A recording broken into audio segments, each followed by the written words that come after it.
الحمد لله نحمده ونستعينه ونستغفره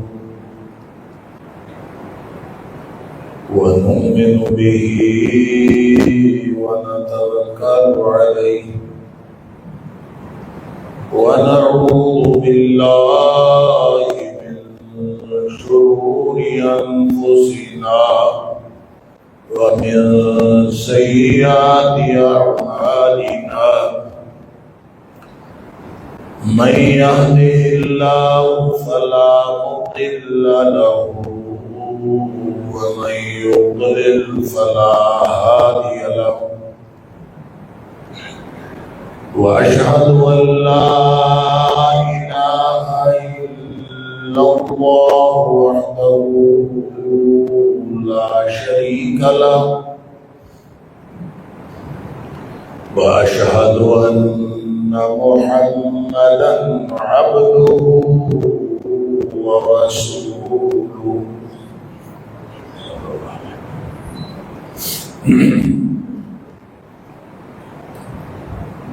أرسله بالحق بشيرا ونذيرا بين يدي الساعة فمن يطع الله ورسوله فقد رشد واهتدى ومن يعص الله ورسوله فقد ضل وغوى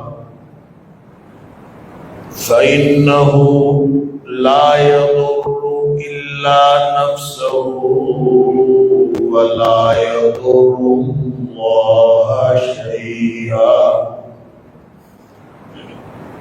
نسأل الله ربنا أن يجعلنا ممن يطيعه ويطيع رسوله ويتبع رضوانه ويجتنب سخطه فإنما نحن به وله أما بعد فإن خير الحديث كتاب الله وخير الهدي هدي محمد صلى الله عليه وآله وسلم وشر الأمور محدثاتها وكل محدثة بدعة وكل بدعة ضلالة وكل ضلالة في النار اللهم نعوذ بك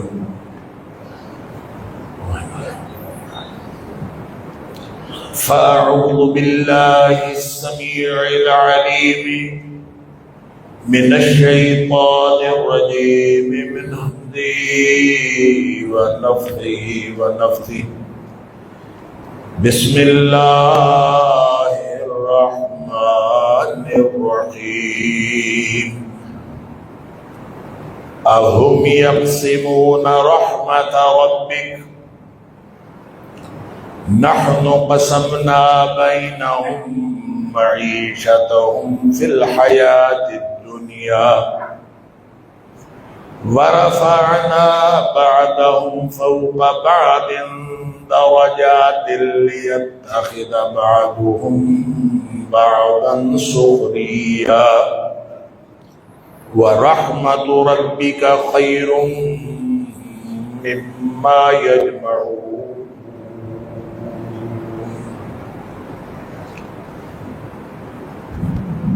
کیا تیرے رب کی رحمت وہ تقسیم کرتے ہیں؟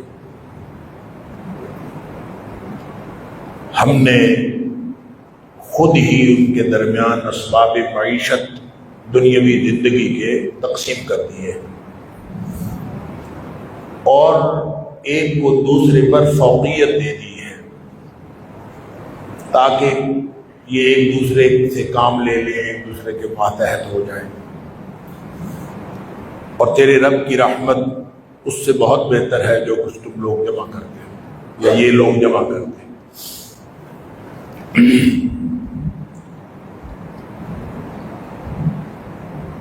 آج یکم مئی ہے، اور اس مناسبت سے ہمارے ہاں آج نمازیوں کی تعداد بھی کم ہے نسبتاً۔ اس کی وجہ یہ ہے کہ مارکیٹیں بند ہیں، اور مارکیٹیں کیوں بند ہیں؟ یکم مئی کو چھٹی ہوتی ہے۔ چھٹی کس مقصد کے لیے ہوتی؟ چھٹی اس مقصد کے لیے ہوتی ہے کہ اس کو یوم مزدور کے طور پر منایا جاتا ہے۔ یہ مزدوروں کا عالمی دن ہے، ساری دنیا مناتی ہے، تو پھر ہم کیوں نہ منائیں؟ اللہ اکبر۔ بہت ساری باتوں میں ہم مغرب کے دیے ہوئے نظام کے پابند ہیں۔ ہم یوم تکبیر کی چھٹی نہ کریں تو ہمیں کوئی پوچھنے والا نہیں، لیکن اگر ہم یوم مزدور کی چھٹی نہ کریں تو ہمیں پوچھنے والے ہیں، اس لیے ہمیں کرنی پڑتی ہے۔ تو بہرحال اس کے شرعی جواز کے اوپر میں زیادہ بات نہیں کرنا چاہتا، بس اتنی بات ضرور عرض کر دینا چاہتا ہوں کہ اس طرح کے جتنے بھی دن منائے جاتے ہیں، کسی دن کوئی دن ہوتا ہے والدین کا دن منایا جاتا ہے، کبھی باپ کا دن منایا جاتا ہے، کبھی ماؤں کا دن عالمی دن ہوتا ہے، کبھی اساتذہ کا عالمی دن ہوتا ہے، اور کبھی کسی کا عالمی دن، کبھی کسی کا عالمی دن، یہ منائے جاتے جا رہے ہوتے ہیں۔ کبھی چھٹی ہوتی ہے، کبھی نہیں ہوتی، لیکن یہ یوم مزدور کے اوپر چھٹی لازمن ہوتی ہے، اور پوری دنیا میں ہوتی ہے۔ اور اس کی نسبت ہے تو ایک واقعے کی طرف جو 1886 کے اندر ہوا تھا شکاگو۔ ہوا یہ تھا کہ کچھ مزدور اپنے حقوق کے لیے نکلے تھے، ان کو لیڈ کرنے والے، ان کی قیادت کرنے والے، اس سے پہلے ظاہر ہے کوئی ٹریڈ یونینز نہیں ہوتی تھیں۔ یہ جو آج کل یونینز بن جاتی ہیں، یہ جو الیکشن ہوتے ہیں، الیکشن کے بعد ایک یونین بنتی ہے، ہر جگہ کی ایک یونین ہے، اور یہ ٹریڈ یونینز کا کانسیپٹ بھی اصل میں 1886 کے واقعے کے بعد آیا۔ اور یہ کیوں ہے؟ اصل میں پوری دنیا آپ لوگوں کو معلوم ہے کہ سرمایہ دارانہ اور اشتراکی خیالات میں تقسیم تھی۔ سرمایہ دار جو ہے وہ اس بات پہ کوئی پابندی نہیں لگاتا کہ کسی کے پاس جتنا مرضی سرمایہ ہو، اس کی آزادی ہے، جتنا مرضی وہ لے لے۔ لہذا جب اس کے پاس سرمایہ آ جاتا ہے تو پھر وہ باقی سارے انسانوں کو غلام بنا لیتا۔ جب سارے انسان غلام بن جاتے ہیں تو اب وہ اپنی مرضی سے اس کے اوپر حکم چلاتا ہے۔ وہ کسی کی بات مانے یا نہ مانے، ان کو انسان بھی نہیں سمجھتا۔ لہذا پوری دنیا میں آپ دیکھ لیں کہ مزدوروں کے ساتھ اور غریبوں کے ساتھ اور کمتر جو معاشی اسباب رکھتے ہیں، ان کے ساتھ پوری دنیا میں کیا سلوک کیا جاتا رہا ہے اور کیا کیا جا رہا ہے، حتیٰ کہ آپ خاص طور پر مغرب کی تاریخ پڑھیں گے اور امریکہ کی اور یورپ کی تاریخ پڑھیں گے تو رونگٹے کھڑے ہو جاتے ہیں کہ کس طرح کا سلوک ان کے ساتھ روا رکھا جاتا ہے۔ اسلام کے آنے سے پہلے بھی غلامی کا تصور دنیا میں موجود تھا، اور خاص طور پہ عرب کی جو سرزمین تھی وہاں غلامی کا تصور موجود تھا۔ انسان انسانوں کو غلام بناتے تھے، اور نبی اکرم صلی اللہ علیہ وسلم کی تشریف آوری کے مقاصد میں سے ایک مقصد یہ بھی تھا جو صحابی نے بیان کیا کہ وہ اخراج العبادی من عبادت العبادی الى عبادت اللہ وحدہ، بندوں کو بندوں کی غلامی سے نکال کر ایک اللہ کی غلامی میں دے دینا، یہ نبی پاک صلی اللہ علیہ وسلم کی بعثت کا مقصد تھا، لوگ غلام نہ رہے۔ تو بہرحال ٹریڈ یونینز اس لیے بنائی جاتی ہیں کہ لوگ سرمایہ دار کے سرمایہ کا مقابلہ نہیں کر سکتے۔ اگر کسی ایک فیکٹری میں 600 کیا 6000 مزدور بھی کام کرتے ہو اور ایک سرمایہ دار ہے اور وہ سب سے حاوی ہے، وہ ان کی سب کی قسمت کے فیصلے وہ کرتا ہے، اور کسی کے پاس یہ اختیار نہیں ہے کہ وہ اٹھ کے سرمایہ دار کے برابر ہو کے اس سے بات کر سکے۔ اس لیے ضرورت پڑی کہ آپس میں جتھا بندی کی جائے، آپس کی قوت کو مجتمع کیا جائے اور یونین بنا کے ایک اپنا سربراہ بنا لیا جائے، تاکہ اس کے ساتھ وہ جو 600 100 200 600 1000 6000 جتنے بھی مزدور ہیں سب کی قوت مجتمع ہو جائے، اور یہ مجتمع ہو کے ان کا ایک لیڈر جو ہے وہ سرمایہ دار کے ساتھ ہمارے حقوق کے لیے بات تو کر سکے۔ اس کی ضرورت ہی اس لیے پڑی، اس لیے کہ کوئی اور تصور انسانیت کا تھا ہی نہیں۔ اور جب انہوں نے پہلی دفعہ 1 مئی کو 1886 کو اس وقت کے جو اس سے پہلے جو کہ ٹریڈ یونینز نہیں تھی، تو اس وقت پہچان یہی تھی کہ کچھ عیسائی لیڈرز تھے، کچھ یہودی لیڈرز تھے۔ انہوں نے مزدوروں کو اکٹھا کیا اور اکٹھا کر کے انہوں نے ایک مظاہرہ کیا سرمایہ داروں کے خلاف۔ اور سرمایہ دار پھر کیا کرتے ہیں ایسے موقع پر؟ ظاہر طاقت کا مظاہرہ کرتے ہیں۔ انہوں نے طاقت کا مظاہرہ کیا، ان کے اوپر فائرنگ کی گئی اور ہزاروں لوگ وہاں پہ شہید ہو گئے۔ بقول تاریخ نقل کرنے والوں کے کہ یہ شہدائے شکاگو ہے، کہ شکاگو کے اس مظاہرے کے اندر جو لوگ مرے وہ مسلمان تھے نہیں تھے، وہ یہودی تھے، وہ عیسائی تھے، انسان تو تھے، لیکن ان کو آپ شہید کہیں نہ کہیں، لیکن مظلومیت کے عالم میں سرمایہ دار کے ظلم کا شکار ہوئے اور وہ مر گئے، ان کی یاد میں یہ دن منایا جاتا۔ اب اس بات سے قطع نظر، جو میں نے پہلے بھی عرض کیا کہ میں اس بات کو قطعاً جو ہے وہ جواز اور عدم جواز کے اوپر بحث نہیں کرنا چاہتا۔ ایک اصول بہرحال آپ کو بتا دیتا ہوں کہ اگر تو کوئی بھی دن منایا جائے جس کی نوعیت مذہبی ہو، مذہبی نوعیت کا ہو، اور وہ دن منایا جائے اور اس کی کوئی گنجائش یا کوئی دلیل، کوئی ثبوت ہمیں کتاب و سنت میں نہ ملے، نبی پاک صلی اللہ علیہ وسلم کی سیرت میں نہ ملے، تو ایسا دن منانا نہ صرف یہ کہ وہ ثواب نہیں ہوگا جس کو ثواب سمجھ کے کیا جائے، نہ صرف یہ کہ وہ ثواب نہیں ہوگا بلکہ الٹا گناہ ہوگا، کیونکہ نبی پاک صلی اللہ علیہ وسلم نے ثواب والی چیزیں، جتنے کام ثواب والے ہیں وہ سارے بتا دیے ہیں، کوئی بات نہیں چھوڑی۔ اور اگر ہم کوئی نیا کام ثواب والا شروع کریں گے، وہ بھلے 1 مئی مزدوروں کا دن ہی ہو، اس کو اگر ثواب سمجھ کے منائیں گے تو یہ گناہ ہو جائے گا، یہ اصول ہے۔ لیکن بہت سارے دن سماجی نوعیت کے ہو سکتے ہیں۔ جب آپ مذہبی نوعیت کا کوئی کریں گے تو دیکھیں نبی پاک صلی اللہ علیہ وسلم نے عرب کے اس جاہلی دور کے 2 تہواروں کا تذکرہ سنا، حدیث میں موجود کہ 2 تہوار وہ مناتے تھے اور وہ مذہبی نوعیت کے تھے۔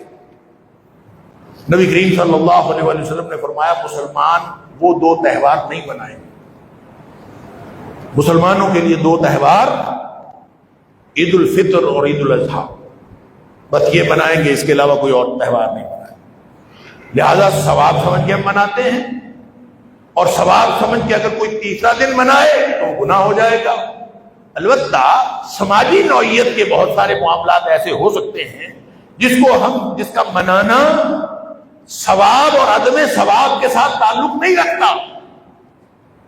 کوئی شخص یہ دعویٰ نہیں کرتا کہ یوم مزدور منانا ثواب ہے یا نہ منانا گناہ ہے، اس کے ساتھ کوئی تعلق نہیں، یا جو بنائے گا وہ بہتر ہے، جو نہ بنائے گا وہ نہیں بہتر۔ یہ تو ایک عالمی ایک جبر کا نظام ہے، اس نظام کے ساتھ ہم جڑے ہوئے ہیں، اور اسی نظام کے تحت ہمارے اوپر بھی جیسے اقوام متحدہ نے بہت ساری پابندیاں پورے ملکوں میں لگائی ہوئی اپنے رکن ممالک کے اوپر، اسی طرح ہمارے اوپر بھی ایک عالمی جبر کی، عالمی نظام کی پابندی ہے کہ یوم مزدور مناتے ہیں اور منا لیتے ہیں، بس اس کا تعلق کوئی ثواب اور عدم ثواب سے نہیں۔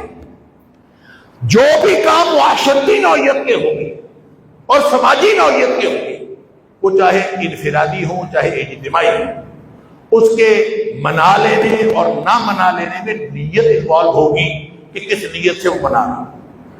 اگر وہ نیت ثواب کی ہے تو وہ گناہ ہو جائے گا، کیونکہ ثواب کا کام صرف وہ ہوگا جس کی دلیل کتاب و سنت ہو، اور اگر اس کا مقصد کوئی سماجی نوعیت کی ذمہ داری ادا کرنا ہے یا کوئی سماجی نوعیت کا مسئلہ اجاگر کرنا ہے، یا آپ سمجھتے ہیں کہ سال میں ایک دن منانے سے مزدوروں کے حقوق پر بات ہو جاتی ہے، ان کے لیے کوئی مراعات کا اعلان حکومت کی طرف سے، ریاست کی طرف سے ہو جاتا ہے؟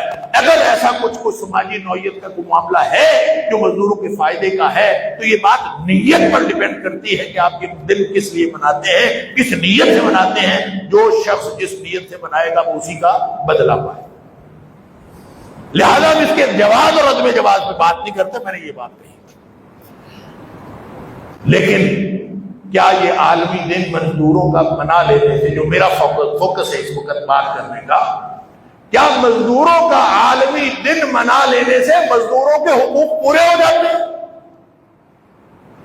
کیا جو 1 مئی 1886 کو واقعہ ہوا تھا، کیا اس واقعے کی کوئی ریمیڈی مل جاتی ہے؟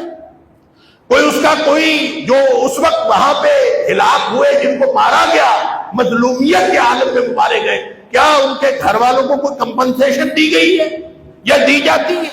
یا آج کے دور میں بھی مزدوروں کے لیے کوئی اگر اس کا فائدہ ہے تو پھر ضرور کرنا چاہیے۔ اور اگر مزدوروں کو کوئی تعلق ہی نہیں ہے، ابھی میں بات کر رہا تھا اشرف صاحب سے، سبحان اللہ، کہ میں نے کہا مزدوروں کا عالمی دن ہے، ساری دنیا کو چھٹی ہوتی ہے سوائے مزدور کے، سوائے مزدور کے سب کو چھٹی، جس کے لیے جس کے نام پر دن منایا جاتا ہے۔ سرمایہ دار گھر بیٹھتا، باس گھر بیٹھتا ہے، مزدور تو مزدوری کر رہے ہیں، چوکیدار چوکیداری کر رہے ہیں، مزدور مزدوری کر رہے ہیں۔ آپ اپنے محلے میں دیکھیں، جہاں جہاں کام جاری ہے مزدور تو اپنا کام کر رہا ہے، سارے مزدور اپنی اپنی ڈیوٹی میں۔ چھٹی تو ان کو ہے جن کا مزدوری کے ساتھ تعلق کوئی نہیں۔ اندازہ کریں کہ ظلم کی انتہا یہ ہے کہ اس چھٹی کا فائدہ بھی مزدور کو نہیں، اور پھر ٹریڈ یونین نے بنا لے، آپ لوگوں کو ایک جتھا بنانے کی اجازت دے لے۔ قانونی طور پر پوری دنیا میں ٹریڈ یونینز کی اجازت ہے، اسی بنیاد پر ٹریڈ یونینز بنتی ہیں، اور بن کے پھر وہ ایک جتھا بنتے ہیں، جتھا بن کے اپنی قوت کو مجتمع کرتے ہیں، سرمایہ دار سے بات کرنے کے قابل ہوتے ہیں، اپنے آپ کو کہیں سے قوت لا کے، کہیں سے جوڑ جمع کر کے وہ اپنی کوشش کرتے ہیں کہ کہیں بات کرنے کے قابل ہوں۔ اللہ اکبر! اسلام نے یہ جو تفاوت رکھا ہے، سرمایہ دار کہتا ہے محنت کرو، کما لو، جتنا مرضی کما لو، ترقی کی راہ میں کوئی رکاوٹ نہیں ہونی چاہیے، اس لیے کہ یہ بنیادی انسانی حقوق میں ہے، بنیادی انسانی حق ہے کہ وہ اتنی مرضی ترقی کرے، اس لیے وہ جتنی مرضی ترقی کرے، جتنا مرضی سرمایہ کمائے وہ کما سکتا ہے، گورنمنٹ اس کے اوپر ٹیکس لیتی ہے، یہ ایک الگ معاملہ، لیکن جتنا مرضی سرمایہ کمائے کما سکتا ہے۔ اسلام بھی اس کے اوپر کوئی پابندی نہیں لگاتا، لیکن اسلام اس بات پر پابندی ضرور لگاتا ہے کہ معاشرے میں بسنے والے سارے انسانوں کو انسان سمجھے گا، اس کی پابندی لگاتا ہے۔ اسلام کہتا ہے کہ تمہارا خیال یہ کہ تم نے کمایا مال، جیسے قارون نے کہا تھا انما اوتیتہ علی علم عندی، کہ میں نے تو اپنے ہنر سے کمایا ہے، اپنی محنت سے مال کمایا ہے۔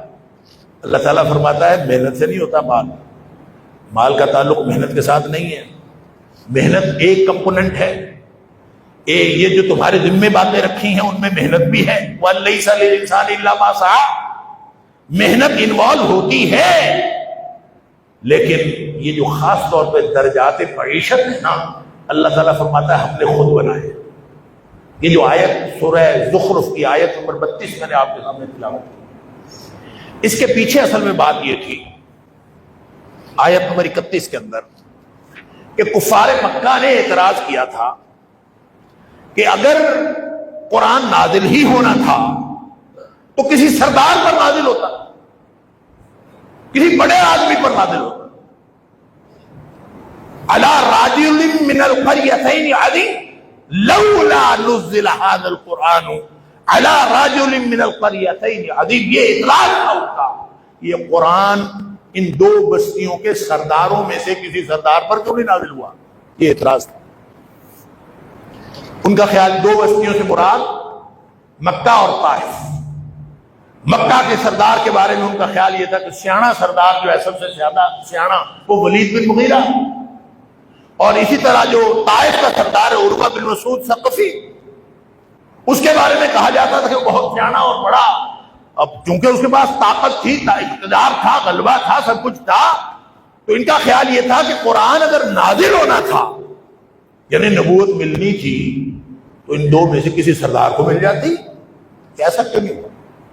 ایک در یتیم کو مصطفیٰ اور مجتبیٰ بنایا گیا.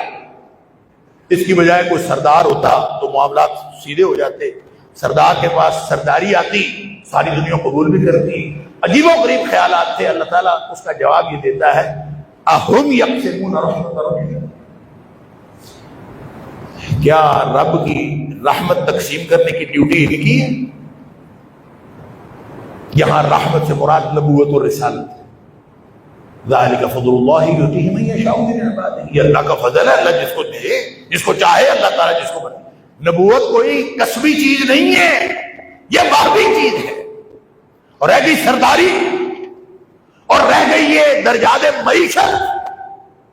ایک آدمی آقا ہے، دوسرا نوکر ہے، غلام ہے. ایک کے پاس اربوں خربوں اس کی دولت اس سے گلی نہیں جاتی، ایک آدمی ہے اس کی دولت ہے ہی نہیں. تو فرمایا تمہارا خیال ہے کہ یہ کسبی ہے، یہ بھی باہمی ہے. نحن قسمنا، ہم نے معیشت تقسیم کی ہے. نحن قسمنا، ہم نے معیشت تقسیم کی، ان کے اسباب معیشت ہم نے تقسیم کی. کوئی ایک آدمی جو ہے وہ سونے کا چمچ لے کے، ہمارے ہاں محاورتاً استعمال ہوتا ہے کہ وہ سونے کا چمچ منہ میں لے کے پیدا ہوا. ایک آدمی پیدا ہی ارب پتی گھر میں ہوا اور وہ ساری زندگی ارب پتی رہتا ہے، ارب پتی اس دنیا سے چلا جاتا ہے. اس کا کمال کیا ہے؟ دولت اگر اس کو مل گئی ہے تو یہ اللہ تعالیٰ فرماتا ہے نحن قسمنا، یہ ہم نے تقسیم کی ہے. کسی کو بڑا بنا دیا، کسی کو چھوٹا بنا دیا. اللہ تعالیٰ فرماتا ہے نحن قسمنا بینہم معیشتہم فی الحیات الدنیا، یہ درجات معیشت دنیا کی زندگی کے لیے ہے. آخرت میں درجات ہوں گے، آخرت میں بھی درجات ہوں گے، لیکن جو آخرت کے درجات ہیں وہ اعمال اور تقوی کی بنیاد پر ہوں گے. ان اکرمکم عند اللہ اتقاکم، جو تقوی میں بہتر ہوگا، وہ چاہے ملازم ہو، چاہے وہ کوئی امیر ہو، چاہے وہ غریب ہو. وہاں درجات کا معاملہ یہ نہیں ہے. دنیا والے ہمیشہ یہ سمجھتے ہیں. سورہ کہف کے اندر بھی اللہ کریم نے جس امیر آدمی کا قصہ بیان کیا کہ اس کو جو دوسرا بھائی کہتا تھا کہ بھائی تیرے پاس جو کچھ ہے تو اللہ کا شکر ادا کر، وہ کہتا تھا پہلی تو بات یہ ہے کہ میں نے آخرت ہے ہی کوئی نہیں. پہلی تو بات ہے ہی نہیں. ہوئی بھی اگر ہوئی، اگر میں وہاں گیا بھی تو میری موجیں یہاں بھی لگی ہیں، میری موجیں وہاں بھی لگی ہیں. یہ سرمایہ داروں کو ہمیشہ خیال یہ رہتا ہے. حالانکہ یہ امتحان کے لیے ہے. اللہ تعالیٰ نے فرمایا سورہ طٰہٰ میں وَلَا تَمُدَّنَّ عَيْنَيْكَ إِلَىٰ مَا مَتَّعْنَا بِهِ أَزْوَاجًا مِّنْهُمْ زَهْرَةَ الْحَيَاةِ الدُّنْيَا لِنَفْتِنَهُمْ فِيهِ. ان سرمایہ داروں کے سرمایہ کی طرف، جو کچھ ہم نے ان کو دنیا کی نعمتیں دی ہیں، اس کی طرف آنکھیں لمبی کر کر کے نہ دیکھا. وَلَا تَمُدَّنَّ عَيْنَيْكَ إِلَىٰ مَا مَتَّعْنَا بِهِ، یہ جن کو ہم نے دیا ہے نا، یہ ہم نے ہی دیا. متعنا بھی، ہم نے ان کو سامان دیا. آدمی سمجھتا ہے بڑا اللہ کا کرم. یہ اللہ کا کرم نہیں ہے، یہ امتحان ہے. اگر اس مال میں سے اس نے اللہ کی رضا کما لی تو مال اللہ کا کرم ہے. اگر اس نے اپنی غریبی میں سے اللہ کی رضا کما لی تو غریبی اللہ کا کرم ہے. تو مسئلہ اللہ کی رضا حاصل کرنا ہے. اس لیے یہ جو درجات معیشت ہیں اس کو بھی کسبی نہ سمجھو، یہ بھی بات نہیں ہے. کسب کرنا، محنت کرنا، یہ ہمارے ذمے ہے. ہم نے محنت کرنی ہے، جو اسباب اللہ نے دیے وہ کرنے، اختیار کرنے. حلال روزی کے لیے اختیار کرنے، حرام کے لیے نہیں. لیکن اگر کوئی شخص وہی حرام کے لیے کوشش کرتا ہے تو وہ اس کوشش کا بدلہ وہ پا لے. کوشش اس نے کرنی ہے، لیکن اس کا مطلب یہ تھوڑی ہے کہ کہ آپ کی محنت کی وجہ سے آپ کو مال مل جائے گا، محنت کی وجہ سے نہیں ملے گا۔ یہ مال آپ دیکھیں کتنے لوگ ہیں جو بڑی بڑی ڈگریوں والے کنگال ہیں، بڑے بڑے سیانے لوگ تقوی والے کنگال ہیں، اور بڑے بڑے ایسے لوگ ارب پتی ہیں جن کو ایک فقرہ اردو کا نہیں بولنا آتا، عربی انگریزی تو دور کی بات، ارب پتی، میٹرک بھی پاس نہیں کیا ہوا، کچھ بھی نہیں، نہ دین کا علم ہے نہ دنیا کا علم، کچھ بھی نہ ان کو کہیں بیٹھ کے پرے پچایت کی، کہیں کوئی ان کے پاس کوئی عقل بہت بھی ہے۔ آدمی حیران ہوتا ہے اس کے پاس اتنا پیسہ کہاں سے؟ اللہ فرماتا ہے نحن قسمنا بینہم معیشتہم فی الحیات الدنیا، یہ جو سرداری ہے نا، یہ جو دولت زیادہ ہونا اور کم ہونا، اللہ فرماتا ہے یہ بھی ہم نے دیا ہوا ہے، یہ ہم نے کیا ہے۔ اس لیے فرمایا یہ صرف ایک تو یہ ہم نے تقسیم ہم نے کی، اس لیے کسی دھوکے میں مبتلا نہ ہو، کیونکہ حیثیت کوئی نہیں نا دنیا کی۔ لو كانت الدنيا تعدل عند الله جناح بعوضة ما سقى كافرا شربة من ماء، نبی پاک صلی اللہ علیہ وسلم فرمایا اس دنیا کی حیثیت اللہ کے نزدیک اگر مچھر کے پر کے برابر بھی ہوتی تو اللہ کسی کافر کو ایک گھونٹ پانی کا نہ دیتا۔ اللہ نے دولت کافروں کو بھی دی ہے، بلکہ مسلمانوں سے زیادہ دی ہے۔ اس لیے فرمایا کہ لا یغرنک تقلب الذین کفروا فی البلاد، کافروں کا شہروں کے اندر دندناتے پھرنا یہ تمہیں کسی دھوکے میں مبتلا نہ کرے۔ متاع قلیل ثم مأواہم جہنم، چند دنوں کی بات ہے، اس کے بعد انہوں نے جہنم میں چلے جانا۔ اللہ وبئس المصیر، اور بہت وبئس المہاد، اور بہت برا ٹھکانہ۔ بات اصل میں یہ کہہ رہا تھا کہ یہ جو اللہ تعالیٰ فرماتا ہے کہ ہم نے خود کیا ہے، اس کا مطلب ہے کسی کو اگر اللہ نے سردار بنا دیا ہے تو یہ اس کا استحقاق تھوڑی بن گیا کہ اب نبوت اس کو ملنی چاہیے۔ نحن قسمنا، ہم نے کسی کے دولت زیادہ دے دی، کسی کو تھوڑی دے دی۔ جس کو زیادہ دی اس کا امتحان بڑا ہے، جس کو تھوڑی دی اس کا امتحان چھوٹا ہے۔ جس کے پاس 1 ارب ہے اس کو 1 ارب کا امتحان دینا ہے، جس کو 100 روپیہ ہے جس کے پاس اسے 100 روپے کا امتحان دینا ہے۔ یہ تو امتحان ہے۔ فرمایا اس لیے آنکھیں لمبی کر کر کے نہ دیکھا کرو، لنفتنہم فی، ہم نے تو یہ امتحان کے لیے ساری دنیا کو دیا ہوا ہے سب کچھ، لہذا امتحان ہے۔ جس کو یہ سمجھ آ جائے امتحان ہے وہ تو خوش ہوگا غریبی پر کہ شکر ہے اللہ نے مجھے امیر نہیں بنایا، مجھ سے وہ حساب نہیں ہوگا، میں امیر ہوتا تو مجھ سے بھی وہ حساب ہوتا۔ اور اللہ تعالیٰ نے اس کی کمپنسیشن رکھی ہے۔ دنیا میں محرومی تو آتی ہے نا بھائی، دل میں محرومی آتی ہے۔ مزدور بیچارہ سارا دن مزدوری کرتا ہے، سرمایہ دار 4 ٹکے دے کے خوش ہو جاتا ہے کہ میں نے اس کا حق دے دیا، اللہ، اور بڑا خوش ہوتا ہے کہ میں نے اس کو حق دے دیا۔ نبی اکرم صلی اللہ علیہ وسلم نے فرمایا اس کا پسینہ خشک ہونے سے پہلے اس کا حق اس کو دے دو، اس کی مزدوری اس کو دے دو۔ یعنی نبی کریم صلی اللہ علیہ وسلم نے اس کا مطلب ہے اس کے حقوق کا خیال رکھا ہے۔ اسلام ایک ایسا دین ہے جہاں ٹریڈ یونینز بنانے کی ضرورت پیش نہیں آتی۔ یہ ٹریڈ یونینز بنانے کی ضرورت ان کو پیش آتی ہے جن پہ وہ اسلام کا تعارف نہیں ہے۔ ان کو پتا ہے کہ سرمایہ دار حقوق نہیں دیتا، اسے چھین کے لینے ہیں، اور چھین کے لینے کے لیے قوت کی ضرورت ہے۔ قوت بنانے کے لیے ٹریڈ یونین بنانے کی ضرورت ہے۔ اس لیے پوری دنیا میں مزدوروں کے حقوق کے لیے ٹریڈ یونین کام کرتی ہیں۔ اسلام نے پابند کیا ہے ہر مومن، ہر مسلمان کو کہ بھائی یہ اگر تو بڑا ہے اور وہ چھوٹا ہے، تیرے پاس سرمایہ زیادہ ہے اس کے پاس سرمایہ کم ہے، تو یہ تقسیم اللہ کی ہے، یہ اللہ کی تقسیم ہے۔ اور اللہ نے تجھے اگر اتنا ذہین عقل مند بنا ہی دیا ہے تو اس پر بجائے اترانے کے تجھے اللہ کا شکر کرنا چاہیے۔ اللہ اکبر۔ میں یونیورسٹی میں جاب کرتا تھا، میرا ایک میاں تھا، بڑا شریف آدمی، اس نے مجھے بڑی کوشش کی، اس نے کہا جی مجھے میرا کیڈر چینج کروا دیں، یہ کیڈر سے دوسرا کیڈر کروا دیں۔ وہ جو اس کیڈر کی بات کرتا تھا اس کے لیے میٹرک ضروری تھا اور اس نے میٹرک نہیں کیا ہوا تھا۔ تو میں نے کہا کہ یار کوئی طریقہ بنا، میٹرک کر لے تو پھر میں کروا دیتا ہوں، میٹرک رکاوٹ ہے۔ اس بیچارے نے کئی دفعہ میٹرک کا امتحان دیا، کئی دفعہ نہیں کر سکتا۔ نہیں ہوتا میٹرک اس کی یادداشت ہی نہیں ہے، اس کو چیزیں یاد ہی نہیں رہتی، اس کے پاس عقل ہی اتنی، اس کے پاس سوچ ہی اتنی، اس کے پاس یہ یادداشت کی قوت ہی نہیں، وہ اپنے آپ کو ایکسپریس کر ہی نہیں سکتا، وہ میٹرک کر ہی نہیں سکتا۔ اب تمہارا خیال تو یہ ہے کہ اب وہ دنیا کی دوڑ میں پیچھے رہ گیا، اب اس کو رہ جانا چاہیے۔ اسلام کہتا نہیں، اس کو تم کچھ نہ سمجھو تو انسان تو سمجھو، تمہارے جیسے انسان ہے۔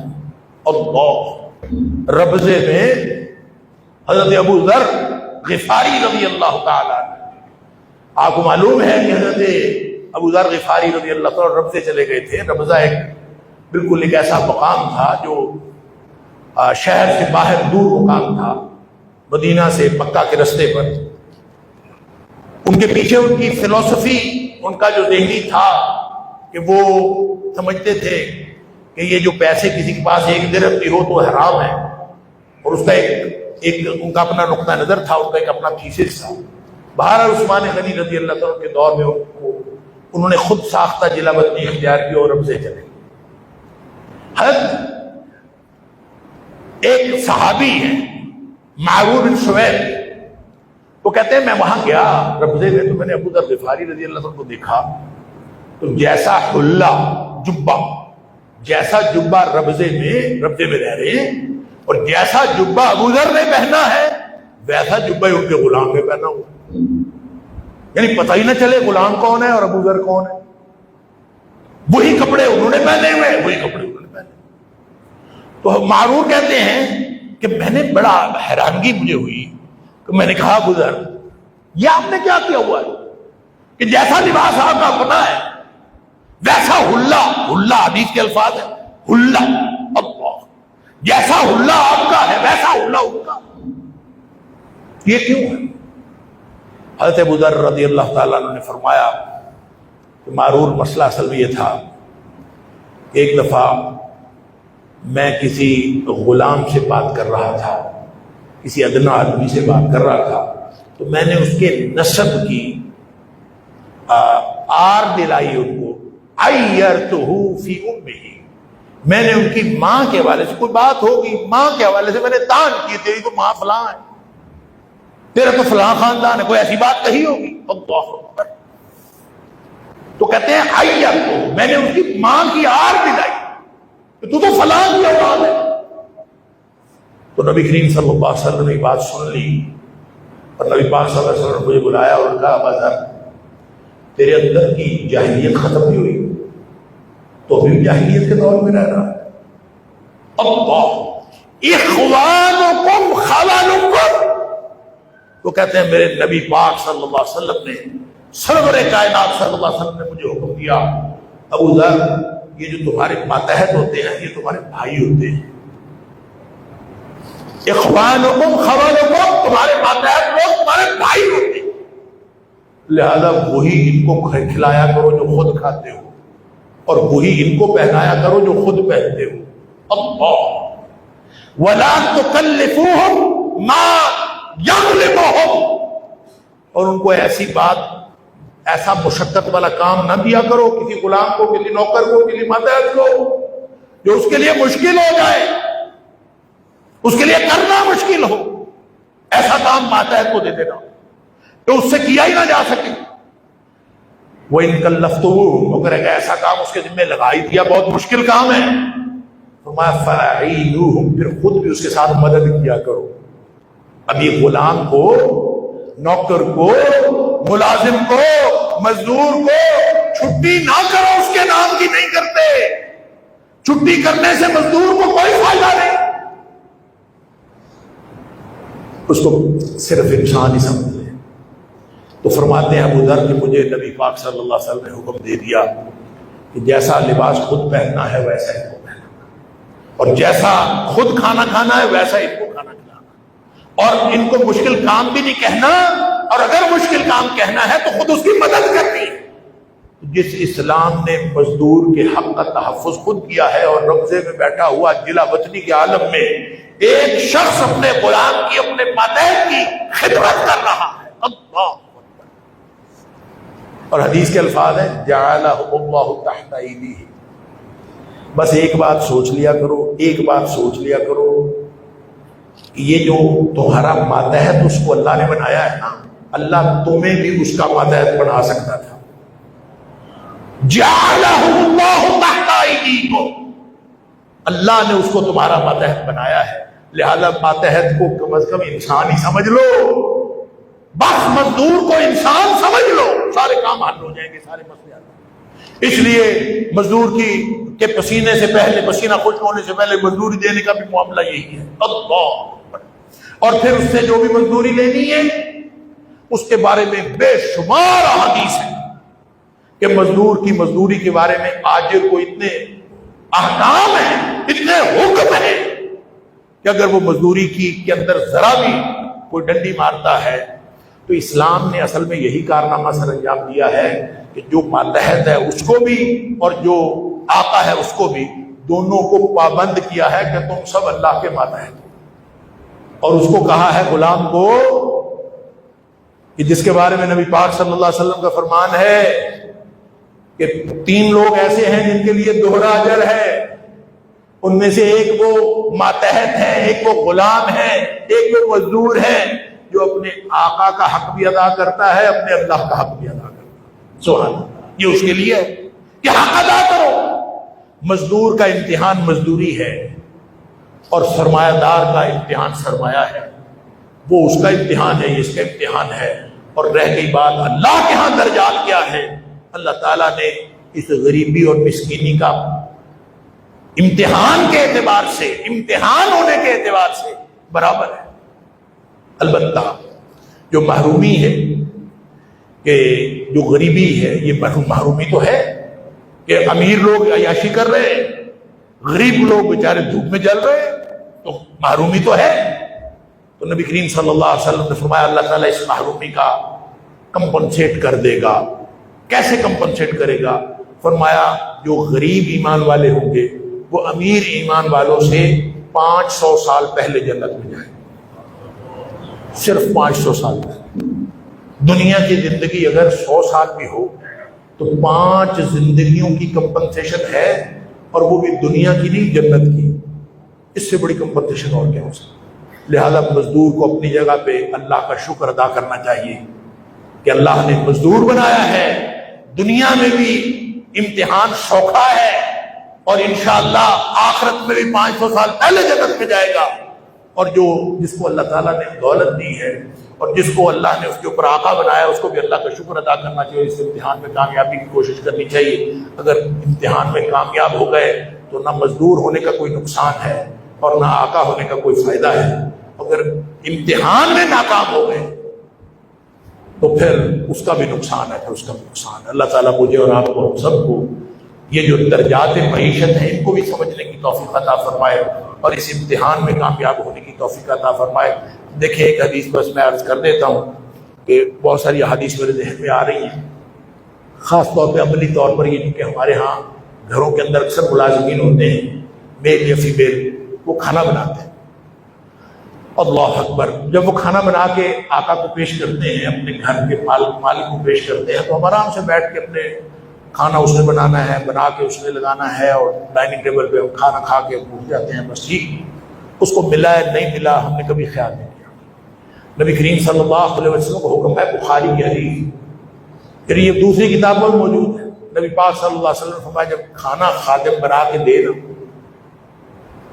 اس نے کھانا بنایا ہے اور لا کے تمہارے آگے رکھا ہے، تو ذہن میں یہ رکھو کہ دھواں اور گرمی اس نے برداشت کی. اب آپ کے لیے حکم یہ ہے فَلْيُقْعِدْهُ مَعَهُ، اس کو اپنے پاس، اپنے ساتھ ڈائننگ ٹیبل پہ بٹھاؤ، اپنے ساتھ بٹھاؤ، ساتھ بٹھا کے ان کو کھانا کھلاؤ. ادھر بیٹھو اور بیٹھ کے کھانا کھاؤ. یہ حکم ہے.